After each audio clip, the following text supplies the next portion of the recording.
tous, c'est Falco. Aujourd'hui, on se retrouve pour faire une page de scrap. Alors, ici, c'est une page que j'ai réalisée pour l'album de ma Mimi, que j'ai appelée Lecture. Donc, c'est une page où elle lit avec son papa sur le fauteuil. Et c'était vraiment trop comique parce qu'elle s'est vraiment couchée comme son père à regarder les petites images de ses livres parce qu'évidemment, elle ne sait pas encore lire du tout. Et donc, ça m'a bien fait rigoler pendant les vacances de voir ça. Et donc, voilà. J'ai réalisé cette page avec toujours dans l'idée des quelques derniers éléments que j'avais fait à ce moment-là, des pages avec des die cuts. Donc ici j'ai trouvé, j'ai mis des flèches les unes près des autres et donc voilà, j'ai fait un die cut comme ça avec des flèches que je vais remplir au fur et à mesure avec du papier. Alors, exercice assez complexe pour moi parce que c'était une des premières fois que je le faisais. Donc, il faut vraiment prendre le pli de prendre le papier à la bonne taille, puis de couper, de se mettre. Donc, j'ai un peu galéré, enfin un peu beaucoup galéré. Donc, j'ai d'abord essayé dans un premier temps de garder mon papier en grand, de le faire coller.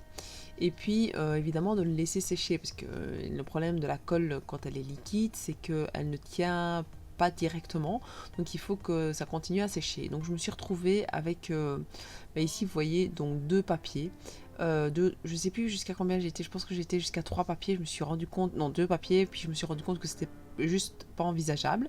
Donc j'ai essayé d'abord de couper dans un premier temps le papier comme il fallait, mais je me suis rendu compte qu'au final la colle une fois que c'est sec j'ai galéré.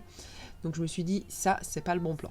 Donc c'était pas la bonne idée. Donc vous voyez que là que je galère vraiment pour couper mon papier. Mais j'y suis quand même arrivée pour faire les 2 papiers que j'avais préparés. Mais c'était pas la bonne idée, mais au moins j'ai testé pour voir un peu comment je pouvais m'y prendre pour faire mes papiers, sachant que j'avais pas forcément des chutes. Donc voilà. Donc là vous voyez que en plus, le papier, vu qu'il est grand, c'est un peu compliqué. Là, hein. J'avais pas envie d'abîmer non plus et d'aller couper là où il fallait pas. Donc c'était un petit peu. Et puis j'avais peur de casser aussi les trucs. Donc voilà, je me suis dit, fais ça hors caméra parce que sinon ça va te prendre la tête. Donc je les ai fait hors caméra. Au final, à chaque fois, j'essaie de prendre l'empreinte en passant mon crayon donc à l'intérieur de la flèche, et puis je recoupais plus ou moins en agrandissant un petit peu cette espèce de décalcomanie quoi, de ce pochoir ouais, que je pouvais prendre. Et donc voilà. Et puis alors une fois que je l'ai eu collé, j'ai réfléchi un petit peu à voir comment j'allais faire avec ma photo pour essayer d'avoir un petit rendu, pour pas juste mettre la photo comme ça tip top sur le truc quoi, pour que ça donne un minimum quelque chose de joli. Donc je l'ai d'abord maté sur un papier vert, donc qui rappelait un peu les flèches, donc comme il faut. Alors là j'ai remarqué que mon papier était un peu trop grand, donc il fallait que je le coupe. Et puis alors en le plaçant, voilà, j'ai regardé un petit peu voir ce qui allait aller et ce qui n'allait pas aller. Et puis j'ai commencé à mater comme ça petit à petit en fonction avec les papiers que j'avais et que j'avais utilisé juste avant, donc par rapport à ça. Alors j'ai décidé quand même de prendre du papier assez coloré et entre guillemets, je vais pas dire fleuri parce qu'il n'est pas du tout fleuri, mais que ce soit des couleurs peps, parce qu'au final c'est une photo de l'été, donc j'avais quand même envie de garder ça assez pepsi, parce qu'évidemment en fonction de la saison dans laquelle je scrape, donc si je scrape pour des pages d'été, des pages d'automne ou des pages de printemps ou d'hiver, les couleurs changent et l'atmosphère au final change, parce que j'aime bien garder cette idée des saisons. Et donc voilà. Donc une fois que j'ai eu maté comme j'en avais envie, donc ma petite photo, j'ai décidé de la coller en 3D donc sur les flèches. Alors comme vous voyez, il y en a qui sont partis quoi. Alors là, j'ai enfin décidé à utiliser un des dies que j'ai acheté dernièrement dans un haul craftelier. Donc je savais que j'avais des livres. En feuilletant, j'avais vu qu'il y avait des livres, donc je me suis dit il faut que je les retrouve parce que j'arriverai pas à les mettre dans beaucoup de pages non plus les livres. Et donc voilà, je me suis dit pourquoi pas. Et puis alors j'ai été rechercher dans tout ce qu'il y avait comme décoration, des petites flèches pour pouvoir continuer ma page. Alors vous allez dire des flèches, pourquoi au niveau de la lecture? il n'y a aucun lien. Vraiment, mais alors là, aucun du tout, enfin rien du tout.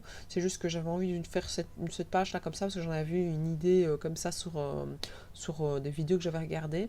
Et donc, bah voilà, quand c'est comme ça et que j'ai une idée, je me lance. Et ici, de toute façon, au niveau de la lecture, il n'y avait pas forcément de fond approprié en soi, à part vraiment prendre plein de bouquins. Mais voilà, ici, je me suis dit que ça pouvait donner un beau petit effet au niveau de la lecture avec les petites flèches, et puis voilà, comme ça, il y a quand même le petit rappel avec le livre en dessous, mais voilà, c'est sans plus quoi. J'ai décidé aussi de mettre un journaling juste en dessous.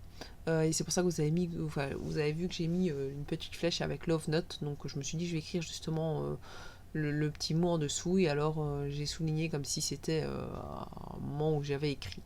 Alors là, j'essaye de trouver le titre, donc que j'ai appelé favorite. Bon, là, je vous ai dit que c'était lecture au début, mais c'est parce que moi, je l'ai appelé lecture ici sur mon papier. Mais le titre que j'ai mis, c'est même pas un titre, j'ai mis en gros favorite. Parce que je trouve que ce mot était vraiment très très joli et qui rendait bien au niveau de la photo. Et puis j'ai trouvé encore 2-3 petits éléments pour pouvoir mettre par-dessus les petites images, enfin des petites décorations. J'ai quand même encore cherché voir s'il n'y a pas autre chose que j'avais envie d'utiliser. Donc là il y a pas mal de petits cœurs. Donc je me suis dit pourquoi pas. Ça pourrait finir au final la page. Oh là là, je baille. La fatigue se met.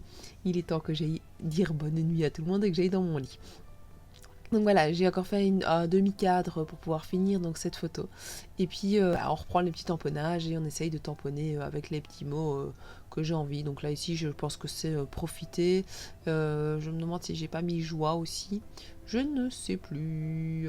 Je sais, ou gaieté, enfin je sais que j'ai mis des petits mots amour, non. Voilà, vous voyez. Je sais que je l'ai faite maintenant, ça fait quelques semaines déjà que je l'ai faite, donc voilà.